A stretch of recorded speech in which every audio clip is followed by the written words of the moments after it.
Reading the retention graph. What your Reels drop-off points reveal about what to sell next. The exact second viewers stop watching is a map of exactly what they wish you'd explain and sell. Most creators mine their comments section for product ideas and stop there. But comments are biased. They only capture what people were willing to type in public. Your retention graph doesn't lie, doesn't perform, and doesn't care about being polite. It's a second-by-second record of the exact moment interest turned into confusion, boredom, or wait, I need to know more than this. If you've been guessing at what to build next, stop guessing. The data has been sitting in your Insights tab the whole time, and it's more honest than any DM you've ever received. Why the retention curve is a better research tool than your comments. Comments skew toward two extremes. People who loved it enough to say so, and people who disagreed enough to argue. The silent middle, the majority of your audience, never says a word. They just stop watching. That silent exit is data too, and it's arguably more valuable than a comment, because it's behavioral, not performative. Nobody drops off a video to make themselves look smart. They drop off because something in the video stopped being relevant to them, got too advanced, got too basic, or answered enough of their question that they moved on. The skill here isn't just glancing at the graph, it's reading it the way a UX researcher reads a heat map. Every dip is a hypothesis about your audience's actual, current confusion. Your job is to turn that hypothesis into an offer they can buy in the next 5 minutes, before the algorithm moves them along to someone else's reel. The 3 drop-off shapes, and what each one means. Open the retention graph on any reel with meaningful views, a few thousand plays minimum, so you're not reading noise, and you'll generally see one of 3 shapes. Learning to tell them apart is the whole game, the one to watch. The plateau then cliff is the single strongest product signal in your entire analytics dashboard. It means people trusted you enough to watch almost the whole thing, then hit a wall exactly where the free value ended and the paid value should begin. That wall is where your next product lives, turning a drop-off second into an actual product. Say a reel about pricing your first digital product holds 90% retention until second 19, then falls to 40% by second 24. Go back and watch seconds 17 to 24 with fresh eyes. 9 times out of 10, that's the exact moment you said something like, "Then I just tested a few price points until one converted." A sentence that sounds simple to you and sounds like a locked door to someone who's never done it. That's not a content problem. That's a template waiting to be built. A pricing worksheet, a swipe file of tested price points by niche, or a short paid walkthrough of your actual testing process. This is also exactly the kind of gap a quick DM conversation can validate before you spend a weekend building anything. When someone drops a question in your inbox that echoes the drop-off point, wait, how do you actually pick the number? That's confirmation, not just correlation. Store.fan's built-in inbox keeps those replies in one place instead of scattered across DMs and comments, so you can spot the pattern instead of losing it in the scroll. Pull retention graphs for your last 10-15 reels and screenshot each drop-off point with its timestamp. Watch the 5 seconds before and after each drop. Write down, in plain language, what you were explaining. Group the drop points into themes: pricing, tools, mindset, logistics, timing. Pick the theme that repeats across 3+ reels. That's your strongest signal, not your favorite idea. Build the smallest possible version of the answer. A 1-page PDF, a checklist, a 20-minute recorded walkthrough. List it on your storefront and link it in the comments and captions of reels that hit that same drop point. Don't let a good insight die in your notes app. The gap between "I know what to sell" and "I'm actually selling it" is where most creators lose momentum. They find the insight, feel the spark, write it in their notes app, and never ship it. Because setting up payments, hosting a file securely, and building a checkout page feels like its own separate project. It shouldn't be. This is exactly the problem a store Fan storefront solves.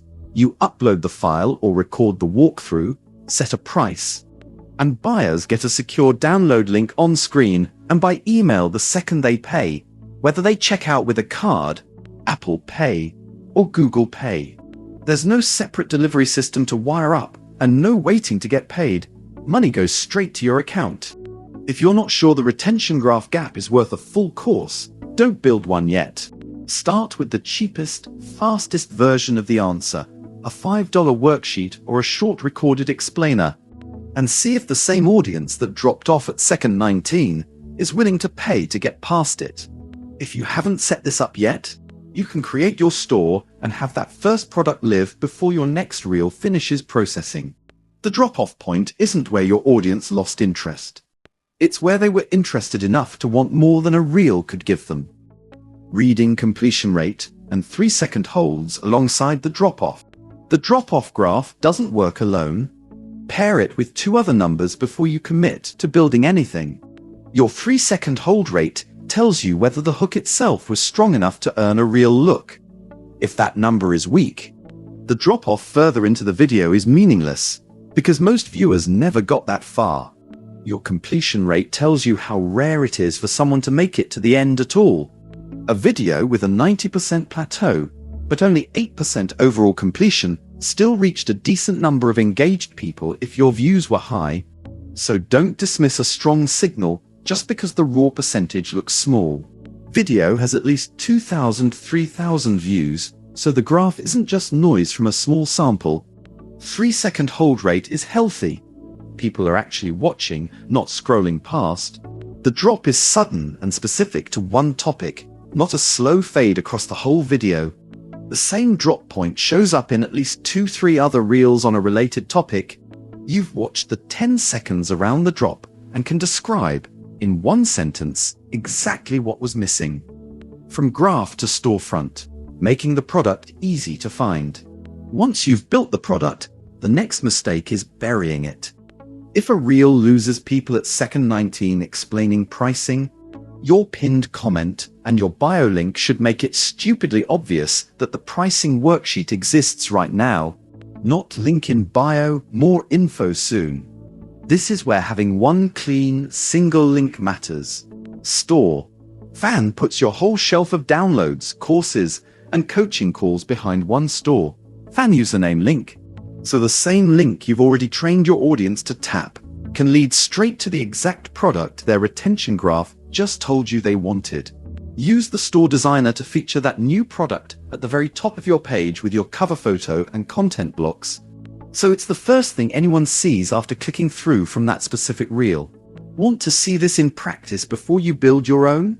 A live example store shows how a creator lays out multiple offers, from a free lead magnet to a paid template, on one page without it feeling cluttered.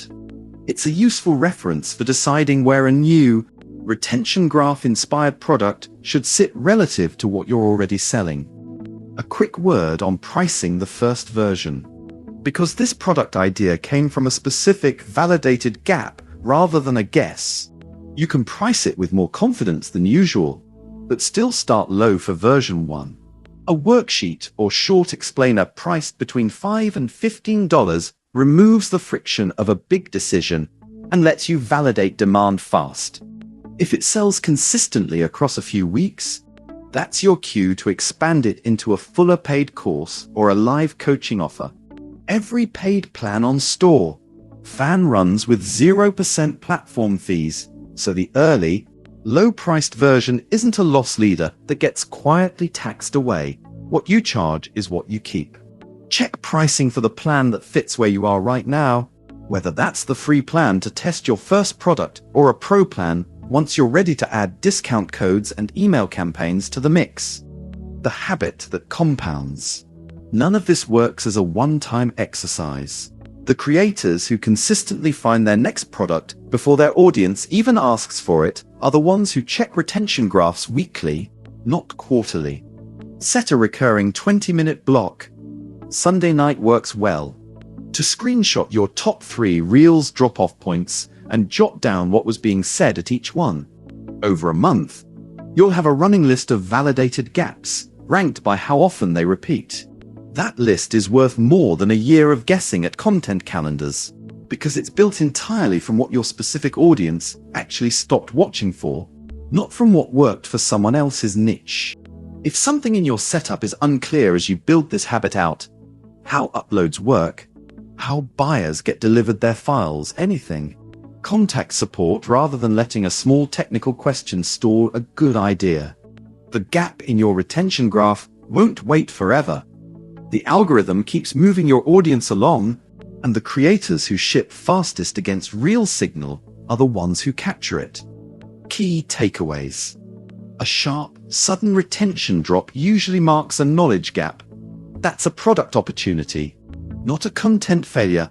A slow, steady decline signals pacing problems, not topic problems. Don't build a product around it. The 3-second and completion rate metrics tell you what hooked people. The mid-video drop tells you what to sell them. Cluster drop-off points across 10-15 reels before acting. One graph is a data point, not a pattern. The fastest path from insight to income is a lightweight offer you can list in minutes, not a 6-week course you haven't started. Start your creator store, free, at store.fan.